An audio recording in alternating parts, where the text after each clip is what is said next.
அகில மீடியா நேயர்களுக்கு வணக்கம். இன்றைய உலக முக்கிய செய்திகள். முதலில் தலைப்புச் செய்திகள். வலுக்கும் வர்த்தக போர், அமெரிக்காவின் வரி விதிப்பு, சீனா பதிலடி. இஸ்ரேல் பாராளுமன்றில் உரையாற்றிய ட்ரம்ப். 2 கட்டங்களாக 20 பிணை கைதிகளையும் விடுவித்தது ஹமாஸ். நிறுத்தப்பட்டிருந்த வாகனங்கள் மீது மோதிய விமானம், 2 உயிரிழப்பு. இஸ்ரேலால் தடுத்து வைக்கப்பட்டிருந்த பாலஸ்தீன கைதிகள் விடுவிப்பு. லெபனான் மீது இஸ்ரேல் மீண்டும் தாக்குதல், ஈரான் எச்சரிக்கை. இஸ்ரேலுக்கு கடுமையான எச்சரிக்கை விடுத்த ஹமாஸ். தென்னாப்பிரிக்காவில் பேருந்து விபத்து, 42 பேர் உயிரிழப்பு. அபாய எச்சரிக்கை, உலகில் 2030 ஆண்டுக்குள் 560 பேரிடர்கள். ஆப்கானிஸ்தான் பாகிஸ்தான் போரையும் நான் நிறுத்துவேன், ட்ரம்ப் தெரிவிப்பு. தொடர்பான விரிவான செய்திகள்.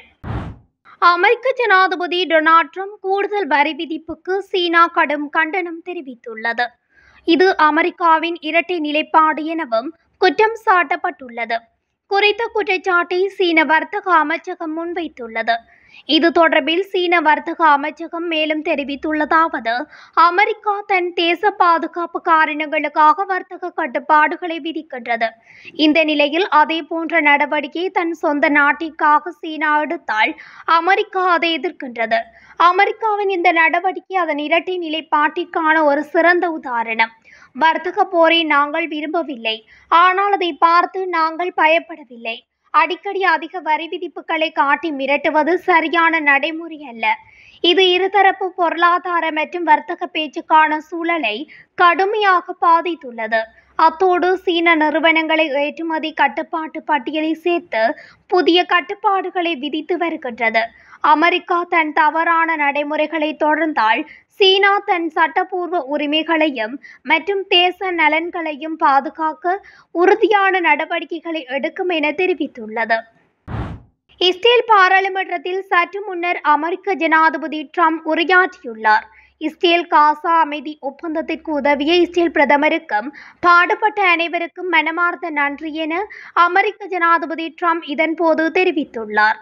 காசா போரில் இஸ்ரேலின் ஆதிக்கமே போர் நிறுத்தத்திற்கு வழிவகுத்துள்ளது என தெரிவித்த ட்ரம்ப், இதோடு சேர்த்து 8 மாதங்களில் 8 போர்களை நிறுத்தியுள்ளேன் என தெரிவித்துள்ளார்.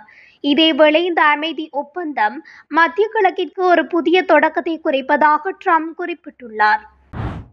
இஸ்ரேல் மற்றும் பாலஸ்தீனத்தின் ஹமாஸ் இடையே கடந்த 2 ஆண்டுகளுக்கு மேல் நடந்து வந்த போர் தற்போது முடிவுக்கு வந்து உள்ளது. அமெரிக்க அதிபர் ட்ரம்ப் தலையீட்டால் கடந்த வெள்ளிக்கிழமை போர் நிறுத்தம் அமலுக்கு வந்தது. முதல் கட்டமாக இரு தரப்பினருக்கும் இடையே கைதிகள் பரிமாற்றம் தொடங்கியிருக்கிறது.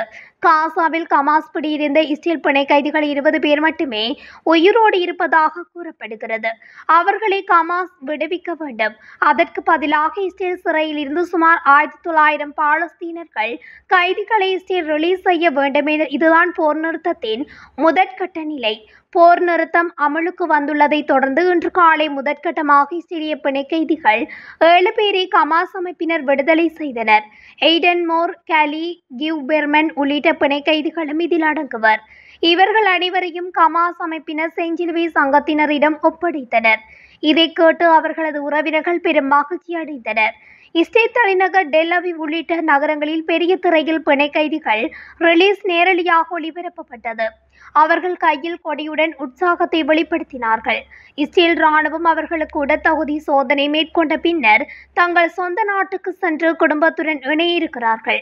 இதற்கிடையே 2வது கட்டமாக 13 பிணை கைதிகளை ஹமாஸ் அமைப்பினர் விடுவித்துள்ளனர்.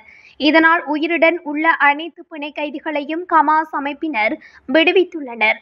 இவர்கள் இஸ்ரேல் ராணுவத்திடம் ஒப்படைக்கப்பட இருக்கின்றனர். பிணை கைதிகளுக்கு ஈடாக பாலஸ்தீன கைதிகளை இஸ்ரேல் விடுவிக்க இருக்கிறது. போர் நிறுத்த நடவடிக்கைகள் தொடங்கி இருப்பது இரு நாட்டு மக்களிடையே மகிழ்ச்சி ஏற்படுத்தி இருக்கிறது. காசாவில் உயிருக்கு பயந்து முகாம்களில் தங்கியிருந்த பொதுமக்கள் தங்கள் இருப்பிடத்துக்கு திரும்ப தொடங்கி இருக்கின்றார்கள். எகிப்தில் ஷார்ம் அல் ஷேக் நகரில் அமைதி ஒப்பந்தத்தை இறுதி செய்யும் காசா அமைதி உச்சி மாநாடு நடக்கிறது. இந்த மாநாட்டில் முக்கிய மத்தியஸ்தர்களான எகிப்து அதிபர் அப்தெல் பத்தா அல் சிசி உள்ளிட்ட 20க்கும் மேற்பட்ட நாடுகளைச் சேர்ந்த தலைவர்களும் கலந்து கொண்டுள்ளனர். அமெரிக்காவின் டெக்சாஸ் மாகாணத்தில் உள்ள கிக்ஸ் விமான நிலையத்திற்கு அருகே சாலையில் நிறுத்தப்பட்டிருந்த வாகனங்கள் மீது சிறிய ரக விமானம் ஒன்று விழுந்து விபத்துக்குள்ளானது. இந்த விபத்து காரணமாக ஏற்பட்ட பயங்கர தீ விபத்தில் 2 பேர் உயிரிழந்தனர். நேற்று பிற்பகலில் சிறிய விமானம் ஒன்று கட்டுப்பாட்டை இழந்து சாலையோரத்தில் நிறுத்தப்பட்டிருந்த 18 சக்கர ட்ரக் மற்றும் பிற வாகனங்கள் மீது மோதியது. மோதிய வேகத்தில் விமானம் தீப்பிடித்து எரிய தொடங்கியது. இந்த விபத்தின் காரணமாக ட்ரக் மற்றும் அருகில் இருந்த கார்கள் உட்பட பல வாகனங்கள் முழுவதுமாக சேதமடைந்தன. உடனடியாக சம்பவ இடத்துக்கு விரைந்து தீயணைப்பு மற்றும் மீட்பு படையினர் போராடி தீயை அணைத்தனர்.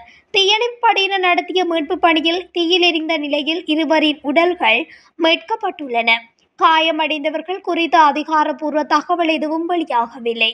விபத்து குறித்து அமெரிக்க விமான போக்குவரத்து துறை விரிவான விசாரணைக்கு உத்தரவிட்டுள்ளது.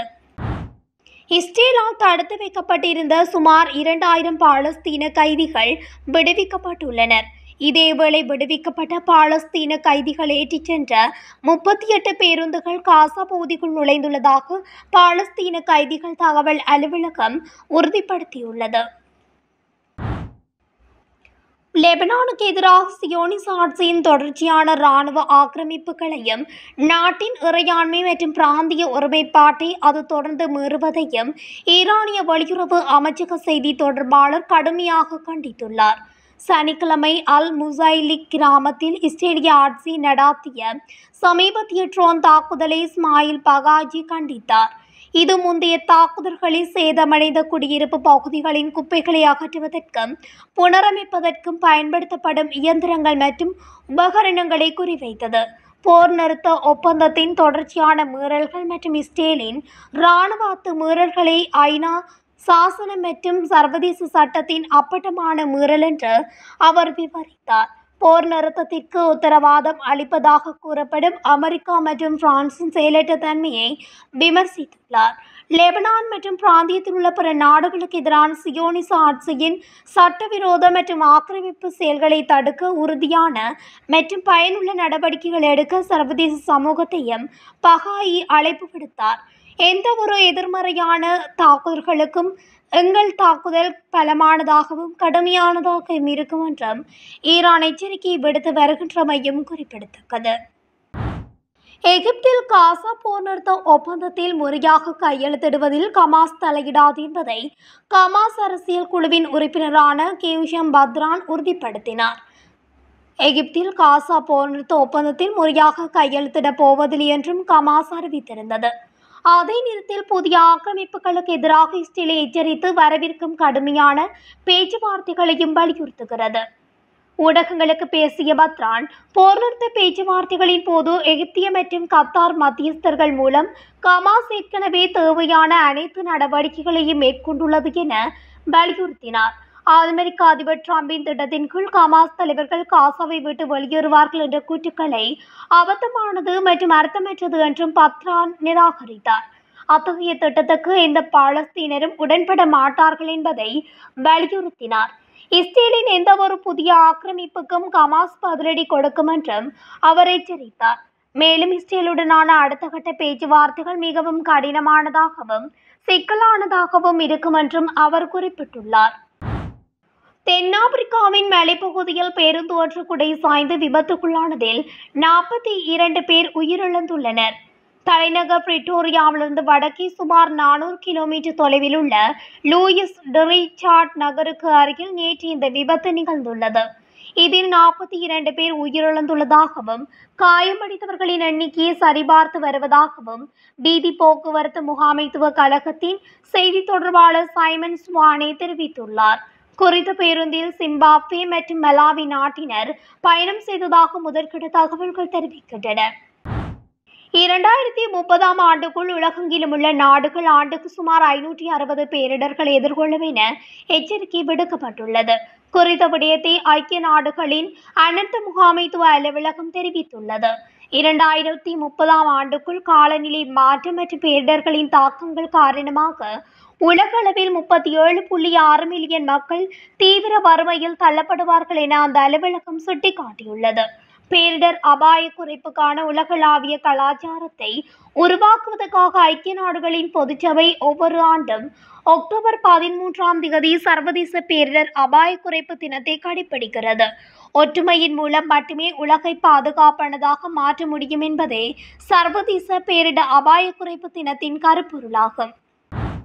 ஆப்கானிஸ்தான் பாகிஸ்தான் போரையும் தான் நிறுத்துவேன் என அமெரிக்க ஜனாதிபதி டொனால்ட் ட்ரம்ப் கூறியுள்ளார்.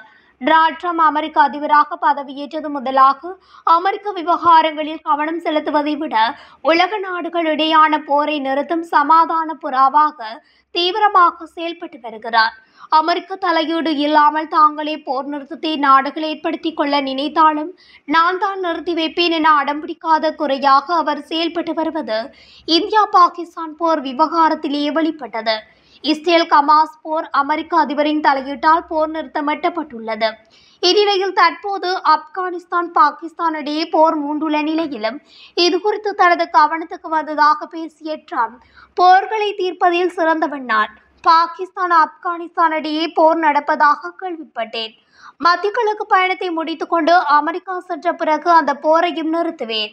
காசாவில் போர் நிறுத்தம் என்பது நான் நிறுத்தும் 8வது போராகும் என பெருமையாக கூறியுள்ளார். இத்துடன் அகில மீடியாவின் இன்றைய உலக முக்கிய செய்திகள் நிறைவடைகின்றன. தொடர்ச்சியாக செய்திகளை அறிந்து கொள்ள அகில மீடியாவுடன் இணைந்திருங்கள். நன்றி, வணக்கம்.